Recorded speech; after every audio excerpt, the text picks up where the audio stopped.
India میں پیدا ہونے والے سلمان رشدی نے برطانیہ سے ایم اے ہسٹری کیا اور یہی ملازمت اختیار کی۔ انہوں نے لندن میں ایڈورٹائزنگ کاپی ایڈیٹر کے طور پر فنی کیریئر کا آغاز کیا اور 1975 میں اپنا پہلا ناول لکھا۔ سن 1988 میں سلمان رشدی نے اپنا چوتھا ناول لکھا، جس کی وجہ سے وہ ایک متنازع شخصیت بن کر سامنے آئے اور عالم اسلام میں ان کے خلاف شدید مظاہرے ہوئے۔ بڑی تعداد میں سلمان رشدی کی نئی کتاب کو جلایا گیا اور کئی مسلمان ملکوں میں ان کی کتاب پر پابندی عائد کر دی گئی۔ سلمان رشدی کے خلاف برطانیہ سمیت دنیا بھر میں مظاہروں کا سلسلہ شروع ہوا، جن میں 60 افراد جان کی بازی ہارے اور سینکڑوں زخمی ہوئے۔ 14 فروری 1989 کے دن ایران کے سپریم لیڈر آیت اللہ روح اللہ خمینی نے برطانوی مصنف سلمان رشدی پر اسلام کی تضلیل کا الزام عائد کرتے ہوئے ناول دی سٹینک ورسز لکھنے پر قتل کا فتویٰ جاری کیا تھا۔ فتوے میں خمینی نے دنیا کے مسلمانوں سے کہا کہ کتاب کے مصنف اور شائع کرنے والے کو فوری طور پر قتل کر دیا جائے۔ ایسا کرتے ہوئے اگر کوئی ہلاک ہوتا ہے تو وہ شہید تصور ہوگا اور جنت میں جائے گا۔ خمینی نے جن کی زندگی کے 4 ماہ باقی تھے تقریباً $3 کروڑ کا انعام بھی مقرر کیا تھا۔ برطانوی حکومت نے فوراً لادین سلمان رشدی کو، جو انڈیا میں مسلمان گھرانے میں پیدا ہوئے، پولیس تحفظ فراہم کر دیا۔ انہیں جوزف اینٹن کے نقلی نام سے مختلف محفوظ مقامات پر منتقل کیا جاتا رہا۔ پہلے 6 ماہ میں انہیں 56 مرتبہ مقامات تبدیل کرنے پڑے۔ جوزف اینٹن کی یادداشتوں پر مبنی اپنی ڈائری میں انہوں نے 2012 میں لکھا کہ انہیں زبان بندی اور قید میں رکھا گیا۔ میں بول بھی نہیں سکتا تھا۔ میں اپنے بیٹے کے ساتھ پارک میں فٹ بال کھیلنا چاہتا تھا۔ عام زندگی میرا ناممکن خواب تھی۔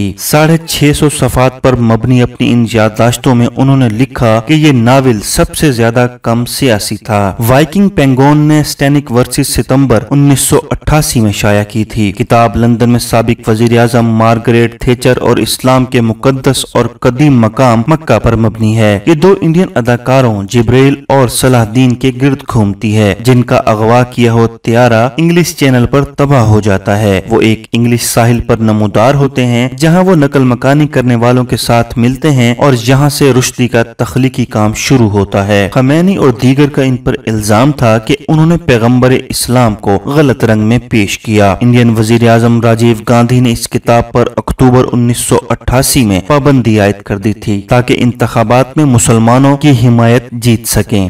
تقریباً 20 دیگر ممالک میں، جن میں پاکستان بھی شامل تھا، اس پر پابندی عائد کی گئی۔ یہاں تک کہ برطانیہ میں بریڈفورڈ میں مسلمانوں نے جنوری میں سڑکوں پر اسے نظر آتش کیا۔ اس کے 1 ماہ بعد ہزاروں افراد نے اسلام آباد میں امریکی انفارمیشن سینٹر پر امریکی کتا اور سلمان رشدی کو پھانسی دو جیسے نعرے لگاتے ہوئے دھاوا بول دیا۔ امریکہ میں سوزین سونٹنگ اور ٹام ویلف جیسے مصنفوں نے لیکچرز کے ذریعے سلمان کی حمایت شروع کر دی۔ سلمان رشدی نے 1990 میں ایک ان گڈ فیتھ یا نیک نیتی سے کے عنوان سے ایک مضمون میں اپنی وضاحت کرنے کی کوشش کی، لیکن اکثر مسلمانوں کی رائے تبدیل نہیں ہوئی۔ سلمان بتدریج اپنی روپوش زندگی سے 1991 میں باہر آئے۔ ان کے جاپانی مترجم اسی سال جولائی میں قتل کر دیے گئے۔ چند روز بعد ان کے اطالوی مترجم پر چاقو سے وار کیا گیا اور 2 سال بعد ناروے میں کتاب شائع کرنے والے پر گولی چلائی گئی۔ تاہم یہ کبھی واضح نہیں ہو سکا کہ ان حملوں کا خمینی کی دھمکی سے کوئی تعلق تھا یا نہیں۔ کئی مسلمانوں کو ملکہ برطانیہ کی جانب سے 2007 میں ادب کے لیے خدمات کے سلسلے میں سر کا خطاب دینے پر غصہ آیا۔ ایران نے برطانیہ پر اسلام فوبیا بڑھانے کا الزام عائد کیا۔ اس وقت تک رشدی بغیر کسی خوف کے نیو یارک میں بس چکے تھے، جہاں وہ 90 کی دہائی کے اواخر میں منتقل ہوئے تھے۔ روپوشی کی زندگی میں طویل عرصے تک رہنے کے بعد اب ان کا ملنا ملانا بڑھ گیا ہے